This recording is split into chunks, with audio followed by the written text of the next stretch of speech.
ऐसे थे हमारे बाबा साहब। भाग 6 सभी बहुजन मूल निवासी लोगों से नम्र अपील करते हैं कि यह जो बाबा साहब की जीवन दर्शन किताब है, ऐसे थे हमारे बाबा साहब की जीवन दर्शन बुक हर घर तक पहुंचनी चाहिए। इसकी जवाबदारी हर वह व्यक्ति की है जो व्यक्ति अभी यह सुन रहा है। आपके द्वारा इसे हर एक दो या आपके पास जो भी व्हाट्सएप या सोशल मीडिया हैंडल है उसे पर इसे शेयर जरूर करें। जय भीम, जय संविधान, जय मूल निवास का जुआ उतारकर फेंक दिया। ऐसा संविधान जिसे डॉक्टर आम्बेडकर ने बनाया था, प्रत्येक भारतवासी के लिए आजादी का नया सवेरा लेकर आया। उसी संविधान की देन है कि आज गरीब आदमी भी उसी सड़क पर चलता है जिस पर अमीर आदमी चलता है। गरीब भी वही पानी पीता है जो अमीर पीता है। सार्वजनिक स्थानों पर कोई भी व्यक्ति बिना किसी रोक-टोक के जा सकता है। 26 जनवरी 1950 को बाबा साहेब द्वारा लिखा गया संविधान भारत में लागू हुआ। इस दिन को प्रत्येक वर्ष गणतंत्र दिवस के रूप में बहुत धूमधाम और हर्षोल्लास के साथ मनाया जाता है। बाबा साहेब के संवैधानिक योगदान के प्रति आभार व्यक्त करने के लिए ही प्रत्येक वर्ष नई दिल्ली सहित देश के सभी प्रांतों की राजधानियों में 26 जनवरी को बहुत शानदार फौजी परेड का आयोजन किया जाता है। दिल्ली में डॉक्टर आम्बेडकर भवन की स्थापना। बाबा साहेब डॉक्टर आम्बेडकर का दिल्ली में बहुत समय तक निवास रहा था। दिल्ली में ही 4-5 स्थानों पर बारी बारी से उनका निवास रहा। सबसे पहले वह 2 नंबर वेस्टर्न कोर्ट जनपथ पर रहे, फिर उसके बाद 22 पृथ्वीराज रोड, अब यहाँ तुर्की देश का दूतावास स्थित है, 1 हार्डिंग एवेन्यू, अब तिलक मार्ग, और सबसे अंत में 26 अलीपुर रोड, वर्तमान दिल्ली विधानसभा के बिल्कुल समाने में अपने जीवन के अंतिम क्षण तक यहीं रहे। राजधानी में उनके पास दूर दूर से लोग मिलने आते थे। वे सभी से बातें करते और जरूरी होती तो परामर्श भी किया करते थे। दिल्ली में उनके निकटतम सहयोगियों में सोहनलाल शास्त्री जी व शंकरानंद शास्त्री जी उनके सबसे अंतरंग थे। नानक चंद रत्तू जी बाबा साहेब की सेवा का काम किया करते थे। वह अपने दफ्तर का काम करके शाम को बाबा साहेब का टाइप का काम करते थे। नानक चंद रत्तू, जैसा कि प्रायः लिखा जाता है, बाबा साहेब के पीए या पीएस नहीं थे, वे तो स्वेच्छा से ही उनकी सेवा में आ जाया करते थे। राजधानी में बाबा साहेब एक ऐसा भवन बनवाना चाहते थे जो समाज से संबंधित गतिविधियों का केंद्र बने। वहां एक विशाल पुस्तकालय के साथ साथ कक्षाएं भी चलें। सामाजिक समस्याओं पर बहस हो तथा गोष्ठी आदि का आयोजन हो। इन्हीं सब बातों का ध्यान रखते हुए उन्होंने सन 1946 में ₹4,350 की आरामबाग पहाड़गंज में कब्रिस्तान की 1.5 एकड़ जमीन खरीदी। 14 अप्रैल 1951 को बाबा साहेब ने एक भवन का शिलान्यास किया। बाबा साहेब के प्रशंसकों ने इस स्थान का नाम आम्बेडकर भवन रख दिया तथा उसकी देखभाल के लिए बाबा साहेब ने दिल्ली के कुछ सम्मानित लोगों की एक कमेटी बनाई, जिनके नाम इस प्रकार हैं। 1 सोहनलाल शास्त्री, अध्यक्ष। महामंत्री 2 पाखाराम अहीर, 3 चुन्नी लाल, मोरी गेट दिल्ली, 4 स्वामी तुलादास, मोतिया खान दिल्ली, 5 चौधरी देवीदास, फराश खाना दिल्ली लेखक के पूज्य दादा, 6 पंडित इंदर सिंह, मलकागंज नेहरू कुटी दिल्ली, 7 हरदेवाराम, बगीची तन सुखराय दिल्ली, 8 किशन लाल, कला महल दिल्ली, 9 नथुराम, देवनगर दिल्ली, 10 विमल चंद्र, 56 अशोका रोड दिल्ली, 11 नानक चंद रत्तू, देवनगर सरकारी क्वार्टर दिल्ली, 12 खुशीराम, देवनगर सरकारी क्वार्टर दिल्ली, 13 रामकिशन, देवनगर सरकारी क्वार्टर दिल्ली, बाद में इस कमेटी के नेतृत्व में उनके सहयोगियों और अनुयायियों ने Delhi scheduled castes welfare association का गठन करके वहां कमरे भी बनवाए। आम्बेडकर भवन के निर्माण के लिए सबसे अधिक चंदा धन संग्रह चौधरी देवी दास जी के नेतृत्व में किया गया था। आज वहां 4 मंजिली शानदार इमारत खड़ी है। बाबा साहेब द्वारा स्थापित भारतीय बौद्ध महासभा पंजीकृत दिल्ली प्रदेश एवं समता सैनिक दल का कार्यालय भी यहीं पर स्थित है। यहीं पर डॉक्टर आम्बेडकर के नाम पर एक सीनियर सेकेंडरी स्कूल भी चलाया जा रहा है। दूसरा विवाद। संविधान सभा ने संविधान का प्रारूप तैयार करने के लिए जो समिति बनाई थी, डॉक्टर भीमराव आम्बेडकर उसके अध्यक्ष थे। इस नाते भी उन्हें रात दिन मेहनत करनी पड़ती थी। प्रारूप तो पूरा हो गया, लेकिन लगातार कार्य करने से वह बीमार पड़ गए। चिकित्सालय में ही उनकी भेंट डॉक्टर शारदा कबीर से हुई। की भेंट डॉरवार से थी। डॉक्टर शारदा कबीर ने नर्स के रूप में डॉक्टर आम्बेडकर की देखभाल की। डॉक्टर आम्बेडकर इस समय 57 वर्ष के थे। वह अकेले थे, पत्नी पहले ही उनका साथ छोड़कर तत्वलीन हो चुकी थीं। न पिता न माता, बुढ़ापा भी निकट आने लगा था। बाबा साहेब के मित्रों ने उनसे कई बार कहा, बाबा साहेब आप अपनी देखभाल के लिए घर में एक नर्स रख लें, किंतु बदनामी के डर से बाबा साहेब ने अपने मित्रों की सलाह नहीं मानी। उनका मानना था कि ऐसा करने से यहाँ का ब्राह्मणी प्रेस उन्हें बदनाम कर देगा। बाबा साहेब यह भी कहते थे कि बदनाम नेता अपनी जनता का कभी भी भला नहीं कर सकता।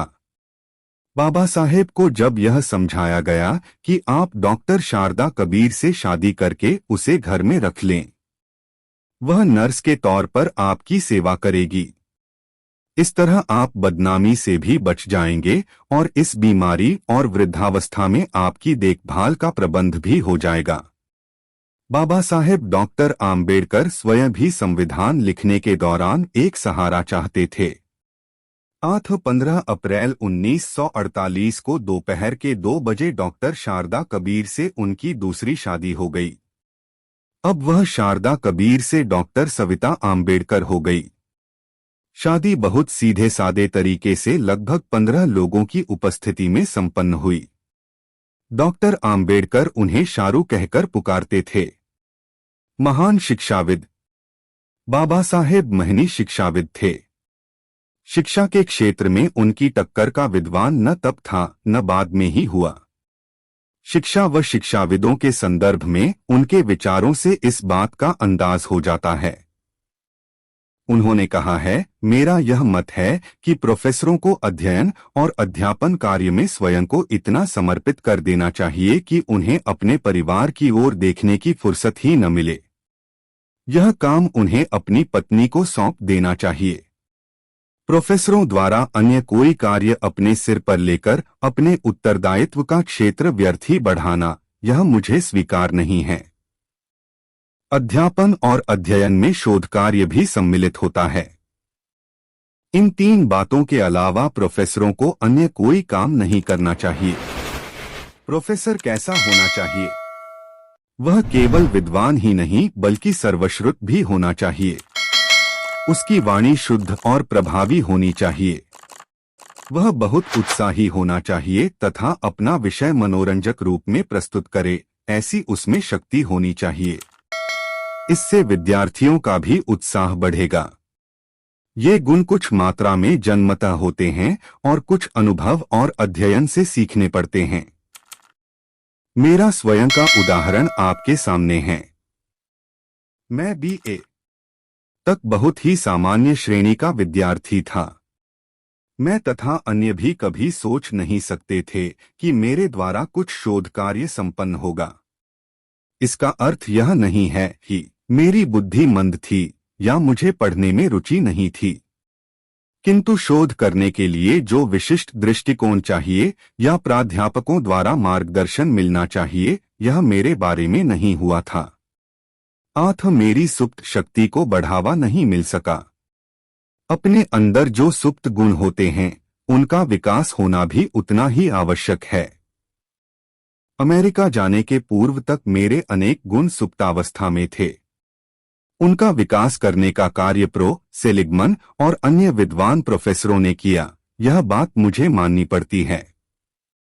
इन विद्वान प्रोफेसरों के सानिध्य में आने पर मुझे अनुभव हुआ कि मैं भी स्वतंत्र रूप से विचार कर सकता हूँ। एक बार सेलिगमन से मैंने पूछा, सर मैं शोध कार्य कैसे करूँ? उन्होंने कहा था, तुम अपना काम जारी रखो, तुम्हें अपने आप शोध कार्य का मार्ग दिखाई दे जाएगा। उनकी शिक्षा के अनुसार मैंने स्वचिंतन किया, वाचन किया, मनन किया। इससे यह लाभ हुआ कि स्वयं अपने पैरों पर खड़े होकर मैं स्वयं का मार्गदर्शन करना सीख गया। पर मुझे एक चिंता ने घेरा। मैं निश्चित कालावधि में शोध कार्य पूरा नहीं कर पाता हूँ तो मुझे अगली छात्रवृत्ति से वंचित होना पड़ेगा और मेरा शोध कार्य वहीं समाप्त हो जाएगा। इसलिए मुझे अपना काम उत्साहपूर्वक, मन लगाकर और शीघ्रातिशीघ्र पूरा करना पड़ा। उस समय के मेरे उपयोगी नोट्स अभी भी मेरे पास सुरक्षित हैं। शोध कार्य करने वाले प्रोफेसरों के उपयोग के लिए उसे मैं पुस्तकालय में रखने की व्यवस्था कर रहा हूँ। मैंने इतना जबरदस्त वाचन किया है कि कौन सा संदर्भ कहाँ है, इसका मुझे तुरंत स्मरण हो जाता है। इस वाचन से मेरी स्मरण शक्ति भी बहुत बढ़ गई थी। ग्रंथ लेखन में समय किस प्रकार बीत जाता है, दिन कैसे समाप्त हो जाता है, यह समझ नहीं पाता हूँ। जब मैं लिखने बैठता हूँ तो मेरी सारी शक्तियाँ केंद्रित हो जाती हैं। मुझे खाने पीने की कोई चिंता नहीं रहती। कभी कभी मैं पूरी रात लिखता पढ़ता हूँ। मुझे इसका भी कभी आलस नहीं होता या थकान नहीं होती। काम समाप्त होने के बाद मैं अपने आप को बड़ा निरुत्साही और असंतुष्ट अनुभव करता हूँ। 4 संतानें होने पर मुझे इतनी प्रसन्नता का अनुभव नहीं हुआ जितना कि मेरे ग्रंथ के प्रकाशन के बाद होता है। अनेक शिक्षा संस्थाओं की स्थापना। अपने जीवन के सतत संघर्ष के माध्यम से बाबा साहेब डॉक्टर आम्बेडकर ने शिक्षा का महत्व भलीभांति समझ लिया था। इसलिए वह सभी कुछ भूलकर उच्च से उच्च शिक्षा प्राप्त करने और कराने में व्यस्त हो गए थे। उन्हें भोजन मिले या नहीं, लेकिन वे किताबों के प्रेमी जरूर थे। खाने के पैसे से वह बहुधा किताबें खरीद लिया करते थे। उनके अपने पुस्तकालय में सभी विषयों पर हजारों किताबें उपलब्ध थीं। इनमें अधिकांश दुर्लभ पुस्तकें थीं, जो दुनिया भर से इकट्ठा की गई थीं।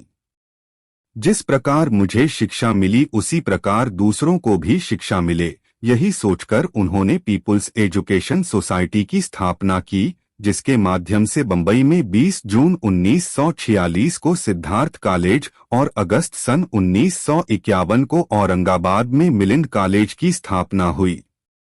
दलित समाज के युवकों में उच्च शिक्षा के प्रचार प्रसार के लिए डॉक्टर आम्बेडकर शुरू से ही प्रयत्नशील रहे। बहुत से युवकों को उन्होंने उच्च शिक्षा के लिए विदेश भी भिजवाया। समाज में आज जो प्रगति दिखाई देती है वह बाबा साहेब द्वारा शिक्षा पर बल देने के कारण ही संभव हो सकी। धारा प्रवाह वक्ता। बाबा साहेब अपने समय के धारा प्रवाह बोलने वाले ओजपूर्ण वक्ता थे। उनकी भाषण कला के लोग मुरीद थे। वे मराठी, हिंदी और अंग्रेजी तीनों ही भाषाओं में बड़े ही बेजोड़ और सुरुचिपूर्ण भाषण देते थे। उस समय समूचे देश में उनकी टक्कर का कोई वक्ता नहीं था। इसी विषय पर उन्होंने स्वयं कहा भी है, भाषण देना एक कला है। इसे लंबे परिश्रम से हासिल किया जाता है। कुछ लोगों को जन्म से ही इसमें कुशलता मिली होती है। महाराष्ट्र में नामदार गोखले उत्कृष्ट वक्ता थे, इसमें कोई शक नहीं। मकाले नामक लेखक की पुस्तकें गोखले ने कंठस्थ की हुई थीं। पूरा मकाले उन्हें कंठस्थ था। बंबई के सर मेथा भी प्रसिद्ध वक्ता के रूप में जाने जाते हैं। वे अपना भाषण लिखने के बाद कंठस्थ कर लेते थे। अभी मिस्टर चर्चिल को हाउस ऑफ कॉमन्स में अंग्रेजी भाषा पर अधिकार प्राप्त वक्ता माना जाता है। लकस्तताक राज्य के इस युग में उत्कृष्ट प्रवचन की बहुत आवश्यकता है। जो अपने प्रभावी वक्तव्य से दुश्मन का भी मत परिवर्तन कर देता है, वही महापुरुष या श्रेष्ठ वक्ता होता है। भाषण कला को हासिल करने के लिए अथक परिश्रम की आवश्यकता होती है। मैं पहले बहुत घबराया करता था। सिडन कॉलेज में जब मैं प्रोफेसर के पद पर लगा तो मुझे विद्यार्थियों के समक्ष भाषण करते समय मन में घबराहट होती थी। मैं सोचता था कि उच्चवर्णीय मुझे एक अछूत का बेटा समझकर मेरा मजाक उड़ाएंगे। मैंने कभी वाद विवाद प्रतियोगिता में भाग नहीं लिया था। उस वक्त मुझे शंका थी कि मैं अच्छी तरह बोल भी सकूंगा कि नहीं। मैं अंग्रेजी भाषा तो अच्छी तरह से लिख सकता हूं। उस समय मुझे इतना अवश्य मालूम रहता था। वाद विवाद के बारे में मैंने बहुत परिश्रम किया। मैं अपना भाषण 12 से 13 बार लिखता था। इससे ज्यादा और कुछ कहने लायक नहीं है। यह समझने के बाद जब मेरे मन को विश्वास हो जाता था तब मैं भाषण देता था। आज मैं जो भी बोल सकता हूँ या लिख सकता हूँ वह मेरे परिश्रम द्वारा अर्जित किए गए ज्ञान के कारण ही है। हमेशा बीमारी से लड़ते रहे। प्रशस्त एवं उन्नत माथा, चमचमाती व अपनी ओर खींचती हुई सी ऐनक चढ़ी आंखें, ओजस्वी चेहरा, शेर जैसी धीर गंभीर आवाज और तनकर खड़ी हुई मुद्रा। यह सब देखकर शायद ही कोई कह सकता हो कि बाबा साहेब अपनी बाल्यावस्था से परिनिर्वाण तक हमेशा ही बीमारी से लड़ते रहे हों। वे मधुमेह, रक्तचाप, स्नायु रोग, संधिवात न जाने किस किस रोग से पीड़ित थे। बाद में सन 1953 में उन्हें हृदय विकार का आघात भी हुआ। उनके सदा पीड़ित रहने के एक नहीं अपितु अनेक कारण रहे। सबसे प्रमुख कारण तो यह था कि बाल्यावस्था से ही जातिवादी, छूतछात पसंद, संकीर्ण मानसिकता के हिंदू लोगों ने कई बार जाति के आधार पर उन पर आक्रमण किए। मानसिक तथा शारीरिक रूप में वे अपने जीवन में बार बार सवर्णों के द्वारा प्रताड़ित भी हुए। बचपन में एक बार एक अति जात्याभिमानी व्यक्ति ने पहले तो उन्हें अपनी बैलगाड़ी से धक्का दे दिया, फिर उनकी टांगों पर बैलगाड़ी चढ़ा दी थी। अमेरिका प्रवास के दौरान दिन रात भूखे प्यासे अध्ययन करते रहने से उनकी आंखों की रोशनी मंद पड़ गई और उन्हें सदासदा के लिए चश्मा धारण करना पड़ा। अपने लोगों की दशा सुधारने के लिए वे सब अन्याय सहते गए। अछूत होने के कारण उन्हें कदम कदम पर संघर्ष करने पड़े। एक गरीब परिवार में पले प्रतिभा संपन्न बच्चे का तो यह स्वभाव ही होता है कि वह शारीरिक रूप से कमजोर रहे। वह बात अलग है कि बाबा साहेब को अपनी विशेष स्थिति के कारण हर समय आग के दरिया से गुजरना पड़ा। अंततः उन्होंने अपने सामाजिक दायित्व को समझते हुए अपने करोड़ों पद्दलित रक्तबंधुओं को न्यायसंगत अधिकार दिलाने के उद्देश्य से सदासदा के लिए संघर्ष करने की ठानी। यह बाबा साहेब के बूते की ही बात थी कि उन्हें एक ही समय अनेक मोर्चों पर लड़ाई लड़नी पड़ी और धर्म और जाति के नाम पर पगलाए अपने ही धर्म के लोगों से टक्कर लेने के साथ साथ उन्हें निरंतर चिंतन, मनन, पढ़ाई और लेखन कार्य भी करना पड़ा। कुल मिलाकर इन सब बातों का कुप्रभाव हमारे बाबा साहेब के स्वास्थ्य पर पड़े बिना न रह सका।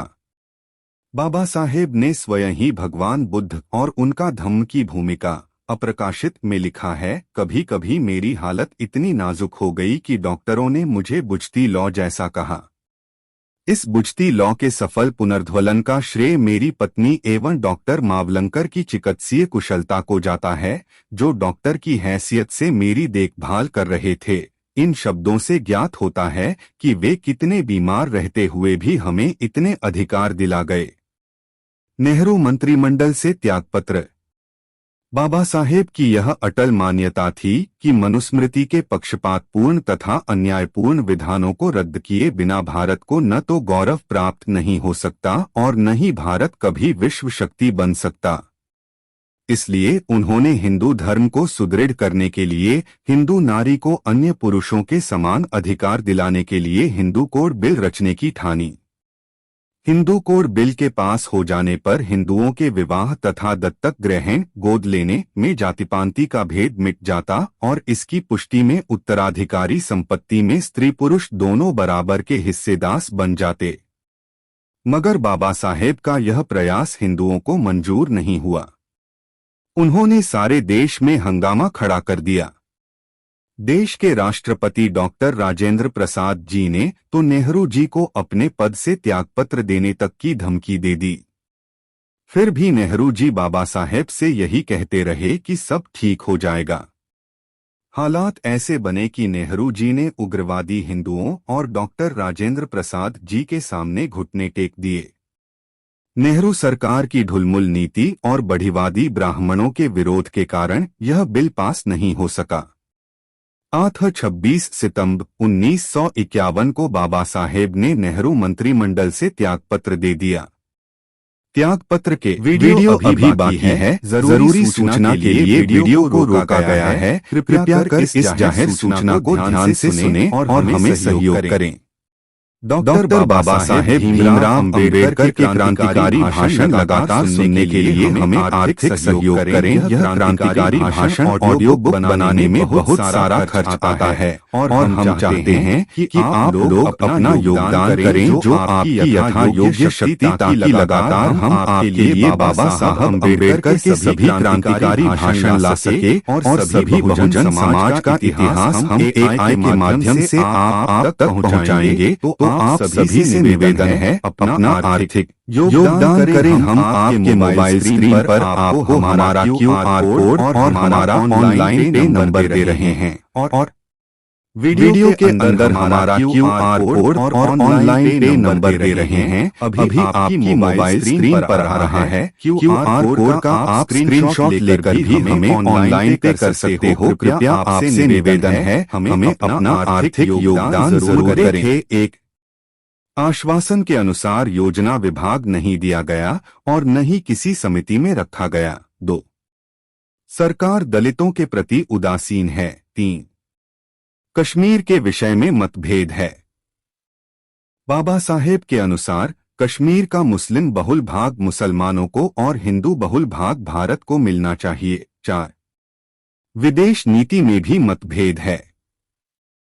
गुटनिरपेक्षता के कारण हमारा कोई मित्र नहीं हो सका, इस कारण सैन्य खर्च बढ़ गया।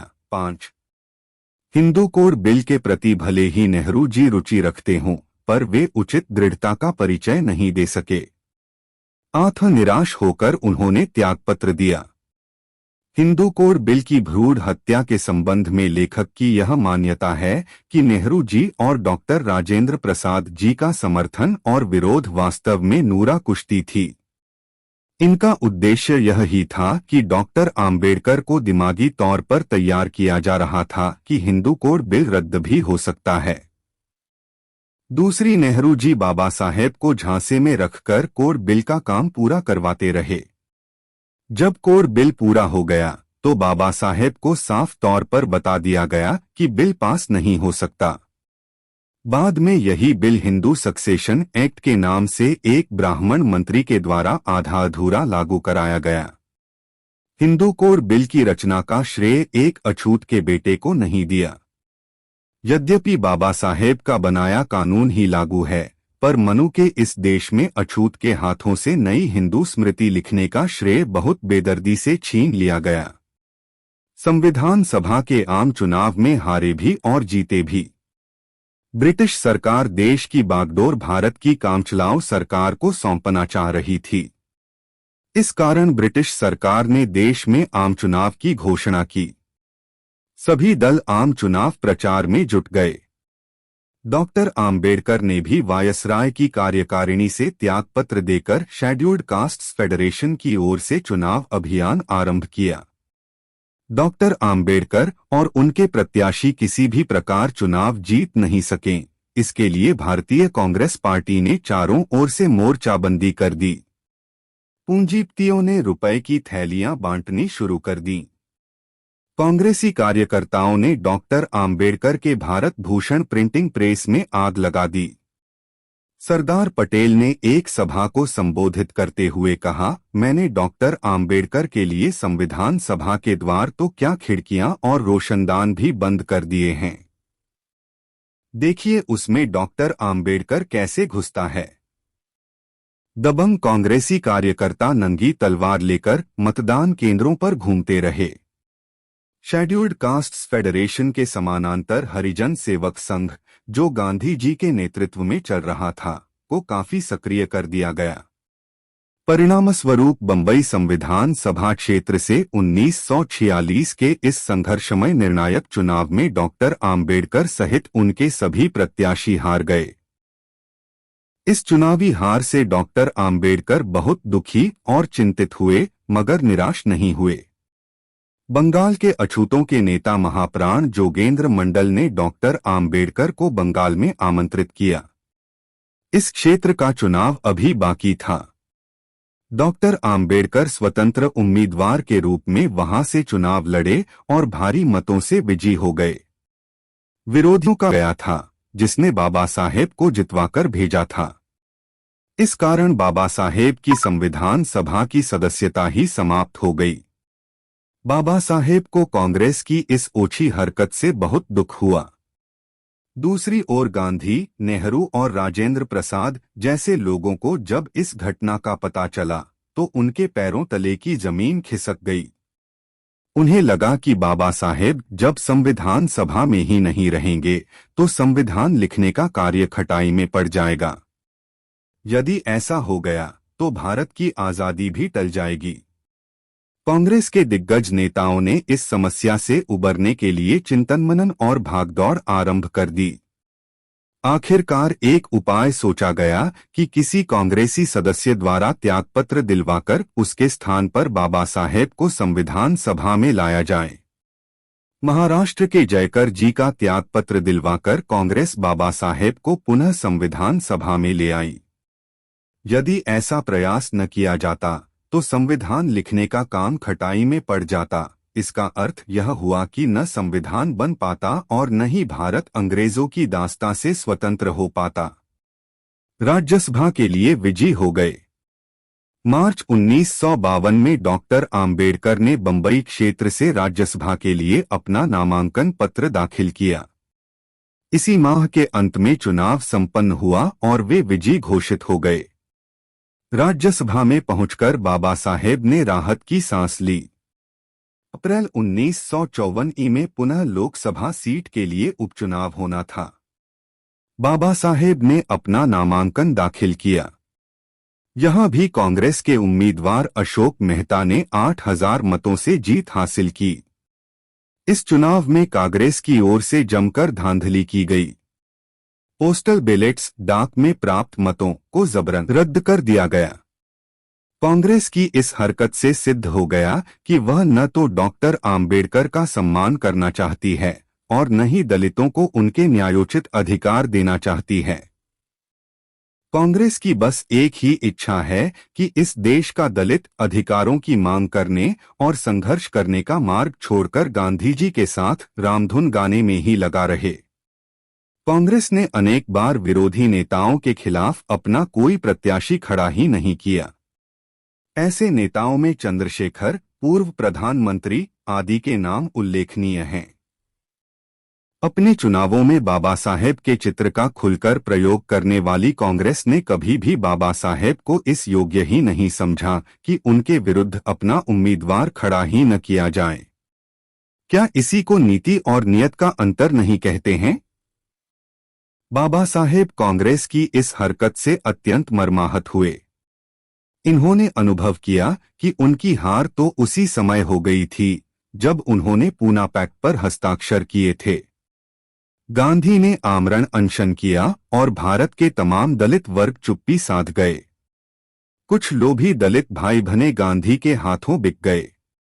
इसका दुष्परिणाम ही बाबा साहेब को मिला और जो दलितों को आज भी मिलता है। दलित वर्ग अब भी सजग नहीं हुआ तो इसका दुष्परिणाम रोते रोते भविष्य में भी भोगते रहना पड़ेगा। धर्मयात्रा। डॉक्टर आम्बेडकर का विश्वास था कि जीवन को सुचारू रूप से चलाने के लिए धर्म का होना अत्यावश्यक है। ऐसा धर्म जिसमें नैतिकता हो, स्वतंत्रता, समानता और भाईचारा का समावेश हो, जहां इंसान के बीच असमानता न हो। बौद्ध धर्म के प्रति डॉक्टर आम्बेडकर का झुकाव बचपन से ही था। सन 1945 में उन्होंने एक बौद्ध सम्मेलन में भाग लिया था। 20 जून 1946 को उन्होंने पीपुल्स एजुकेशन सोसाइटी की ओर से एक कॉलेज स्थापित किया जिसका नाम सिद्धार्थ कॉलेज रखा। अपने दादर, हिंदू कॉलोनी स्थिति मकान का नाम महाराजा बिंबिसार और अजातशत्रु की राजधानी के नाम पर राजगृह रखा था। जीवित बोधिसत्व कहलाए। बाबा साहेब भारत के योग्यतम एवं व्यस्ततम व्यक्तियों में से एक थे। उनका एक एक पल बहुत मूल्यवान था। सारे काम करने के बाद उन्हें जो भी समय मिलता वे उसे लिखने पढ़ने में ही लगाते थे।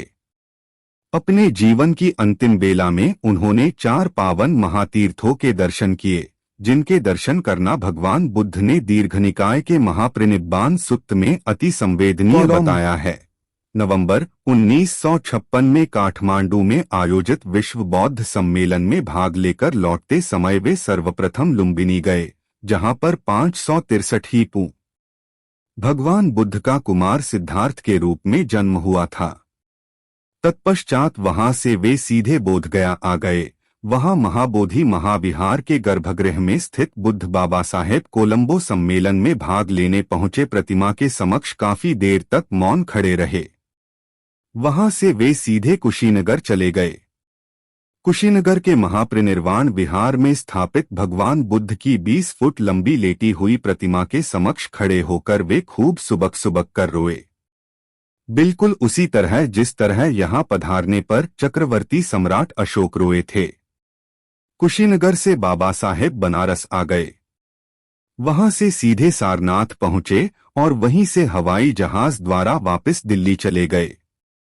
श्रीलंका मूल के प्रसिद्ध बौद्ध विद्वान प्रो. डॉ. जी.पी. मलालसेकर बाबा साहेब के अनन्य मित्र थे। इन्होंने अंतर्राष्ट्रीय स्तर का एक सशक्त संगठन बनाया। इसका नाम था वर्ल्ड बुद्धिस्ट फेलोशिप। इस संगठन की स्थापना सन 1950 में बुद्ध पूर्णिमा के दिन 25 मई 1950 को श्रीलंका की राजधानी कोलंबो में आयोजित प्रथम विश्व बौद्ध सम्मेलन में हुई थी। इस सम्मेलन में बाबा साहेब डॉक्टर आम्बेडकर को सादर आमंत्रित किया गया था। सम्मेलन में जाने से पूर्व बाबा साहेब ने दिल्ली के बिरला मंदिर के निकट स्थित महाबोधि सोसाइटी द्वारा संचालित बुद्ध विहार में अपनी पत्नी डॉक्टर सविता आम्बेडकर के साथ पूज्य भंते एच सद्धातिस एवं भंते आर्यवंश जी के हाथों बौद्ध धम्म की दीक्षा ग्रहण की थी। यह थी उनकी पारिवारिक धम्म दीक्षा। कोलंबो सम्मेलन के अध्यक्ष थे प्रो. डॉ. जी.पी. मलालसेकर और उपाध्यक्ष पद का भार संभाला था पूज्य भदंत डॉक्टर आनंद कौसल्यायन जी ने। इस सम्मेलन में एशिया, यूरोप और अमेरिका के बौद्ध प्रतिनिधियों ने बढ़-चढ़कर भाग लिया था, जिसमें बाबा साहेब डॉक्टर आम्बेडकर के अलावा लाओस के महाराज सिसावोंग और भूटान की महारानी दोरजी अपनी राष्ट्रीय पोशाक में पधारी। थाईलैंड की राजकुमारी पूर्णदिस्कुल ने भी अपनी अनूठी पोशाक में पधारकर इस समारोह की शोभा बढ़ाई। जापानी ज़ेन धर्म के महान बौद्ध विद्वान एवं 25 मई 1956 को कोलंबो अंतर्राष्ट्रीय बौद्ध सम्मेलन में अपने विचार रखते बाबा साहेब डॉक्टर आम्बेडकर। उनके दाएं हाथ पर नीचे बैठे हुए हैं माननीय वीवी गिरी, श्रीलंका में तत्कालीन भारतीय उच्चायुक्त। विलक्षण अनुवादक डॉक्टर डी.टी. सुजुकी के साथ साथ बर्मा के मेजर जनरल टुनहला भी इस कार्यक्रम को गरिमा प्रदान करने के लिए मौजूद थे। इस कार्यक्रम में अपनी उपस्थिति से गरिमा प्रदान करने को थाईलैंड के महान भिक्खु, जो इस अंतर्राष्ट्रीय सम्मेलन के संरक्षक थे, भदंत सुजीवो भी पधारे थे। हवाई द्वीप अमेरिका से आया जापानी बौद्ध महिलाओं का शानदार जत्था कार्यक्रम की शोभा बढ़ा रहा था। इस सम्मेलन में चीनी दल के साथ आए पतली लंबी दाढ़ी वाले बौद्ध भिक्खु सबसे अधिक आकर्षण का केंद्र थे। वियतनाम के सम्राट के प्रतिनिधि के रूप में धार्मिक मामलों के कैथोलिक मिनिस्टर माननीय बाओ दाई जी पधारे थे। इंग्लैंड की महान पाली भाषा विदुषी कुमारी आई.बी. हॉर्नर और साइरल मूर भी पधारी थीं। बल्कि साइरल मूर तो विपश्यना साधना के अभ्यास के लिए सम्मेलन के बाद काफी दिनों तक कोलंबो में ही टिकी रहीं। फ्रांस से पधारने वालों में वहां के बौद्ध संगठन लेस एमिस ई बुद्धिज्म लेस अमीस दू बाउडाइज्म की ओर से सुजान्ने करपेलिस सुजैन कारपेलीज अपने दलबल सहित पधारे थे। बाबा साहेब ने इस अवसर पर अपने मित्रों एवं प्रशंसकों की मांग पर भारत में बौद्ध धर्म का उत्थान और पतन विषय पर धम्मगर्भित प्रवचन दिया था। दुनिया भारत के बौद्ध प्रतिनिधियों ने इतना सटीक भाषण इससे पहले कभी भी नहीं सुना था। सारे देशों के विद्वानों की अनुशंसा पर उन्हें जीवित बोधिसत्व घोषित करके सम्मानित किया था। बर्मा में आयोजित विश्व बौद्ध सम्मेलन में बाबा साहेब डॉक्टर आम्बेडकर बर्मा की यात्रा पर सन 1954 में 2 बार गए थे। प्रथम बार वे 17 मई 1954 को बुद्ध पूर्णिमा के अवसर पर गए थे। इस अवसर पर अंतर्राष्ट्रीय बौद्ध सम्मेलन का आयोजन किया गया था। इस सम्मेलन में बाबा साहेब के साथ डॉक्टर सविता आम्बेडकर भी गई थीं। सम्मेलन की अध्यक्षता भगंत उ चंद्रमणि महाथेरो जी ने की थी। इस सम्मेलन में छठी संगीति का प्रारंभ किया गया था।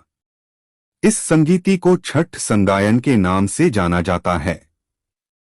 यही संगीति 1954 की बुद्ध पूर्णिमा से लेकर सन 1956 की बुद्ध पूर्णिमा तक जारी रही। इसके तहत 84,000 बुद्धोपदेशों को संगमरमर की शिलाओं पर उकेरा गया था। इस सम्मेलन में बौद्ध विद्वानों के अतिरिक्त 2,500 भिक्षुओं ने भी भाग लिया था। दूसरी बार बाबा साहेब बर्मा की राजधानी रंगून में डॉ. जी.पी. मलालसेकर जी के निमंत्रण पर अंतर्राष्ट्रीय बौद्ध सम्मेलन में भाग लेने के लिए 3 दिसंबर 1954 को गए थे। इस सम्मेलन में बाबा साहेब और सविता आम्बेडकर के साथ पेरियार ई.वी. रामासामी जी भी गए थे। इस सम्मेलन में बाबा साहेब ने भारत में बौद्ध धर्म विषय पर बहुत धम्मगर्भित धम्म प्रवचन दिया गया और वे बौद्ध हो गए। 14 अक्टूबर 1956 को विजयदशमी के दिन नागपुर में पूज्य भंते उ चंद्रमणि महाथेर द्वारा बाबा साहेब डॉक्टर आम्बेडकर ने अपने पुत्र यशवंतराव और पत्नी सविता आम्बेडकर तथा अपने भतीजे मुकुंदराव सहित बौद्ध धम्म की दीक्षा ग्रहण की।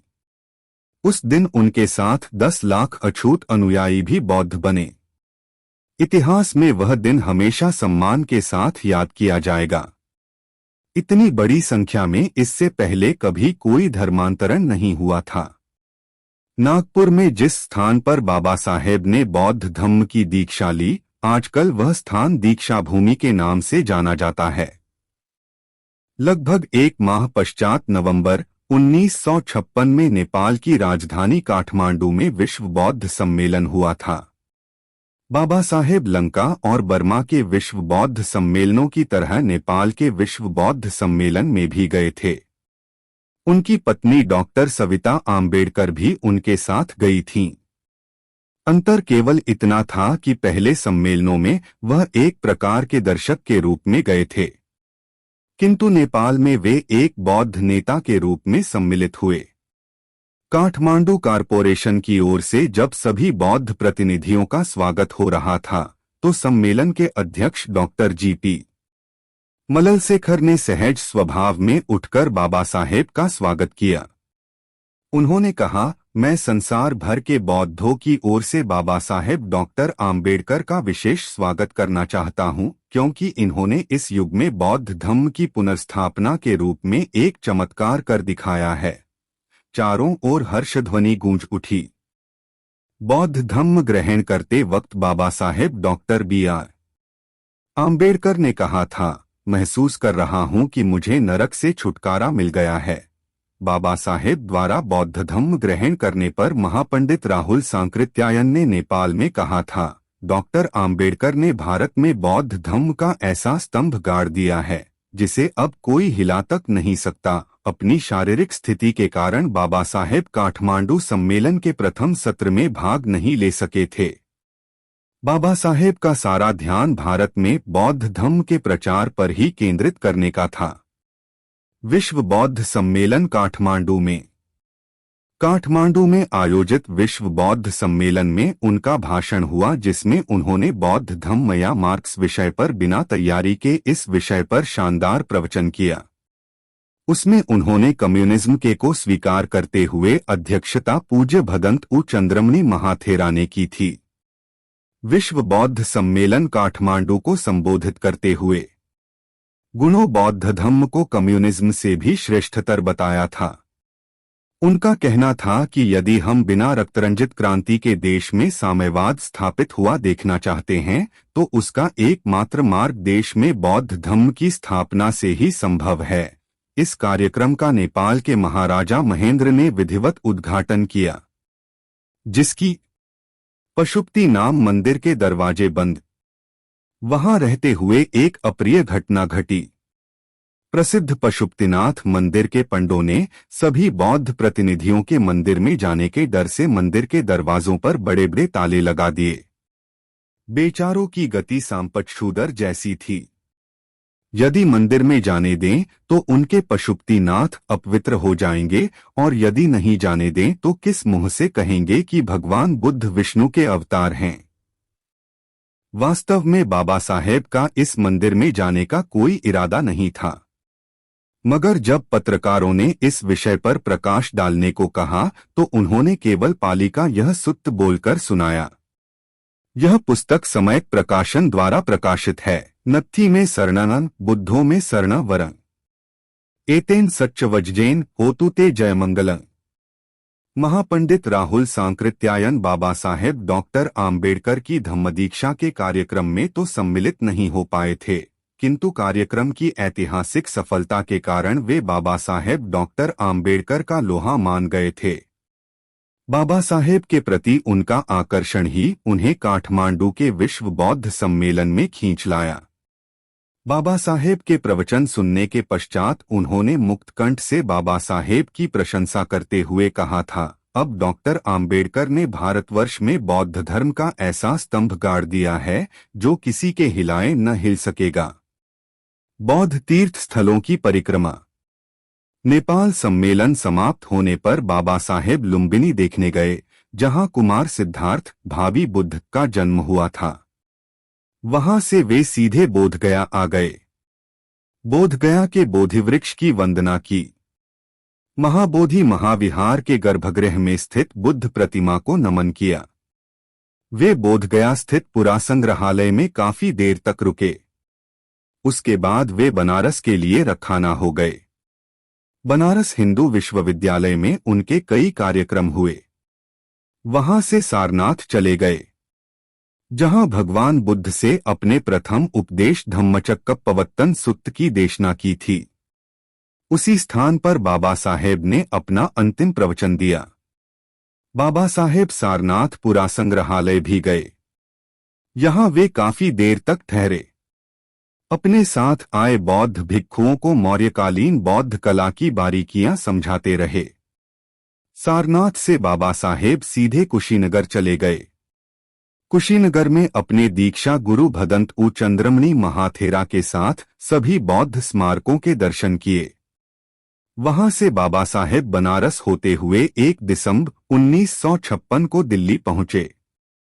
इससे पूर्व सन 1950 में बाबा साहेब मिस्टर विंसेंट शीन को साथ लेकर सांची स्तूप का भ्रमण करने भी गए थे।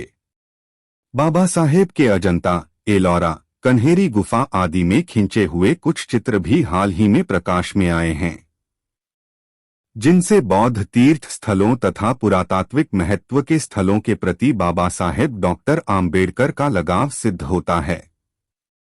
करुणामयी आम्बेडकर। करुणा के सागर बाबा साहेब डॉक्टर आम्बेडकर बहुत भावुक और दूसरे के दुख को निये रहते थे, इसीलिए वे दूसरों की बीमारी का समाचार सुनकर चिंतित हो जाते थे।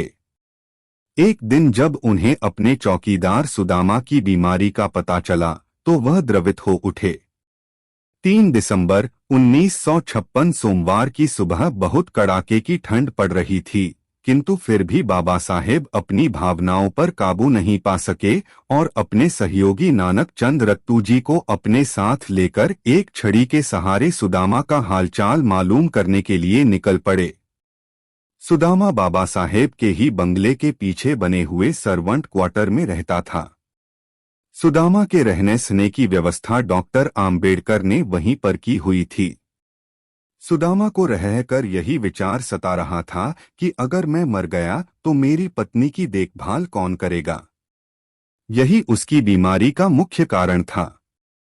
बाबा साहेब जब नानक चंद रत्तू के साथ उसके घर पहुंचे तो उसकी खुशी का ठिकाना न रहा। यह देखकर कि बाबा साहेब खुद उसकी झोंपड़ी में चलकर आए हैं, वह खुशी के मारे सुबक सुबक कर रोने लगा। आंसू बहाते हुए उसने बाबा साहेब से कहा, बाबा साहेब, मेरे मरने के बाद मेरी पत्नी का क्या होगा। बाबा साहेब ने उसको हिम्मत बंधाते हुए कहा, मरने से डरते हो क्या? रो मत, एक दिन सभी को मरना है। देखो एक दिन मुझे भी मरना है। हिम्मत से काम लो, मैं तुम्हारे लिए अभी दवा भिजवाता हूं, तुम जल्दी ही ठीक हो जाओगे। उन्होंने लौटकर नानक चंद रत्तू जी के हाथ दवाइयां भिजवाईं, किंतु किसको पता था कि अगले कुछ दिनों में ही बाबा साहेब की भी जीवन लीला समाप्त होने वाली है। नए धम्मग्रंथ की रचना। बाबा साहेब ने बौद्ध धम्म पर एक पुस्तक भी लिखी जिसने इस देश के दलितों को एक नई दिशा दी, उन्हें धर्म और अपनी सांस्कृतिक विरासत के बारे में सोचने पर मजबूर किया। एक तरह से देखा जाए तो डॉक्टर आम्बेडकर ने सामाजिक क्रांति के साथ साथ धार्मिक क्रांति के लिए भी जीवन के अंतिम क्षण तक संघर्ष किया। उन्होंने धर्म का मानवीय रूप जनता के सामने प्रस्तुत किया, धर्म की विभिन्न खूबियों को लोगों तक पहुंचाया। जीवन के अंतिम दिनों में वह भगवान बुद्ध और उनका धम्म, द बुद्धा एंड हिज धम्मा नामक पुस्तक को अंतिम रूप दे रहे थे। वह इस ग्रंथ को 5 दिसंबर 1956 बुधवार के दिन अर्धरात्रि तक लिखते रहे। असल में इसी समय उन्होंने इस पुस्तक को अंतिम रूप दिया तथा उसकी भूमिका लिखी। यह सब लिखने के बाद वे सोने के लिए चले गए। यहाँ पर यह बताना अनुचित न होगा कि यह पुस्तक बाबा साहेब डॉक्टर आम्बेडकर के जीवन की अंतिम रचना है। इस पुस्तक के लेखक के लिए परम गौरव की बात है कि उसने इस ग्रंथ के सुपर डिलक्स संस्करण को तैयार करने का श्रेय अर्जित किया है। यह ग्रंथ बड़े आकार में है, जिसके 800 पृष्ठ और लगभग 400 रंगीन चित्र सम्मिलित हैं। इसका वजन लगभग 4 किलोग्राम है। आम्बेडकरी बौद्ध जगत का यह सबसे बड़ा और सबसे सुंदर ग्रंथ है। बौद्ध तीर्थ स्थलों की अंतिम यात्रा। नेपाल काठमांडू में आयोजित सम्मेलन समाप्त होने पर बाबा साहेब लुम्बिनी देखने गए, जहां कुमार सिद्धार्थ भावी बुद्ध का जन्म हुआ था। वहां से वे सीधे बोधगया आ गए। बोधगया के बोधिवृक्ष की वंदना की। महाबोधि महाविहार के गर्भगृह में स्थित बुद्ध प्रतिमा को नमन किया।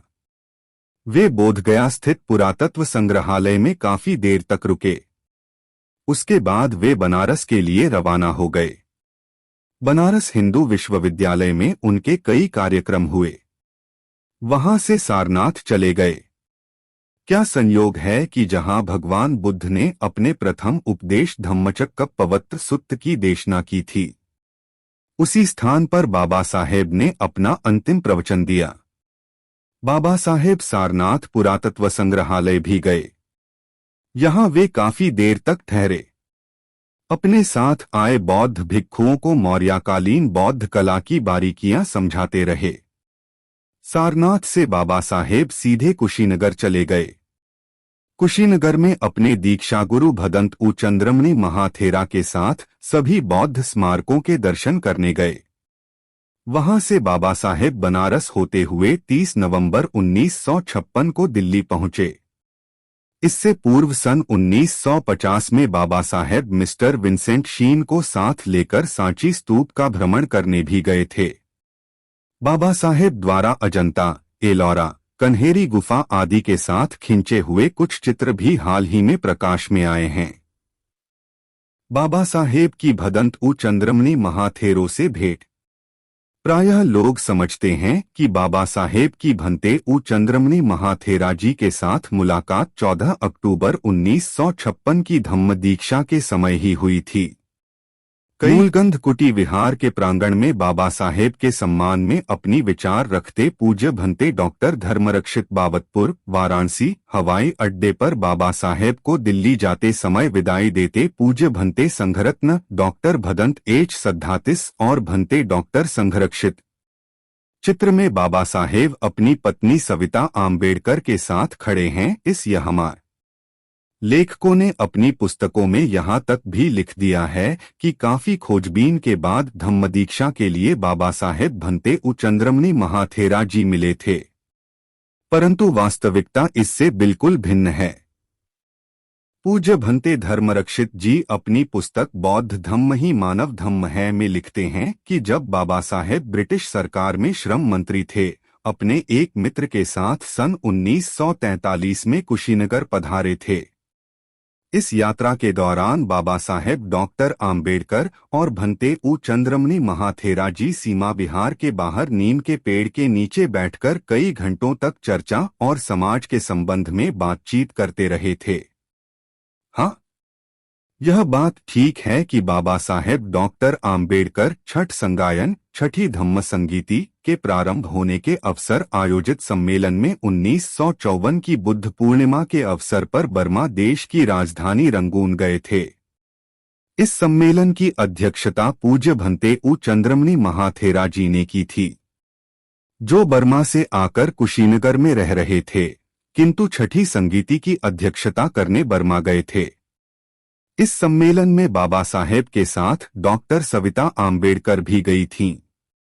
वे अंतिम 5 दिन, अगले दिन अर्थात 1 दिसंबर शनिवार को सुबह उठकर बाबा साहेब ने भगवान बुद्ध की प्रतिमा के समक्ष नमन किया, फिर थोड़ा सा टहलकर कुछ व्यायाम किए। यह उनका नित्यक्रम ही था। उन दिनों भगवान बुद्ध की 2500वीं जयंती के उपलक्ष्य में भारत सरकार के द्वारा वर्तमान प्रगति मैदान मथुरा रोड वाले स्थान पर अर्थात सर्वोच्च न्यायालय के पीछे एक कला प्रदर्शनी लगाई गई थी। बाबा साहेब दोपहर का भोजन करके प्रदर्शनी देखने गए। वे तो बुद्ध के प्रति अपनी अप्रतिम श्रद्धा के कारण प्रदर्शनी देखने चले आए थे, किंतु वे अपनी कार से उतरकर पैदल चलकर प्रदर्शनी देखने में असमर्थ थे क्योंकि उनकी तबीयत बहुत खराब थी। उन्होंने प्रदर्शनी के कैटालॉग के माध्यम से ही बेहद दिलचस्पी से प्रदर्शनी में रखी गई कलाकृतियां, चित्र, फोटो एवं पेंटिंग, मूर्तियां तथा अनेक प्रकार की पुरातन और दुर्लभ कलाकृतियों के दर्शन किए, जिसे देखकर वे काफी प्रसन्न और गदगद थे। यह प्रदर्शनी बहुत कलापूर्ण तरीके से लगाई गई थी। मेरे बुद्ध महान हैं, मेरे बुद्ध महान हैं। इस वाक्य को दोहराते हुए वे वहां से चल दिए। यह पुस्तक समयक प्रकाशन द्वारा प्रकाशित है। डॉक्टर बाबा साहेब भीमराव अम्बेडकर के क्रांतिकारी भाषण लगातार सुनने के लिए हमें आर्थिक सहयोग करें। यह क्रांतिकारी भाषण ऑडियो बुक बनाने में बहुत सारा खर्च आता है और हम चाहते हैं कि आप लोग अपना योगदान करें, जो आपकी यथा योग्य शक्ति, ताकि लगातार हम आपके लिए बाबा साहब अम्बेडकर के सभी क्रांतिकारी भाषण ला सके और सभी बहुजन समाज का इतिहास हम AI के माध्यम से आप तक पहुँचाएंगे। तो आप सभी से निवेदन है अपना आर्थिक योगदान करें। हम आपके मोबाइल स्क्रीन पर आपको हमारा QR कोड और हमारा ऑनलाइन पे नंबर दे रहे हैं और वीडियो के अंदर हमारा QR कोड और ऑनलाइन पे नंबर दे रहे हैं। अभी आपकी मोबाइल स्क्रीन पर आ रहा है। QR कोड का आप स्क्रीनशॉट लेकर भी हमें ऑनलाइन पे कर सकते हो। कृपया आपसे निवेदन है हमें अपना आर्थिक योगदान जरूर करें।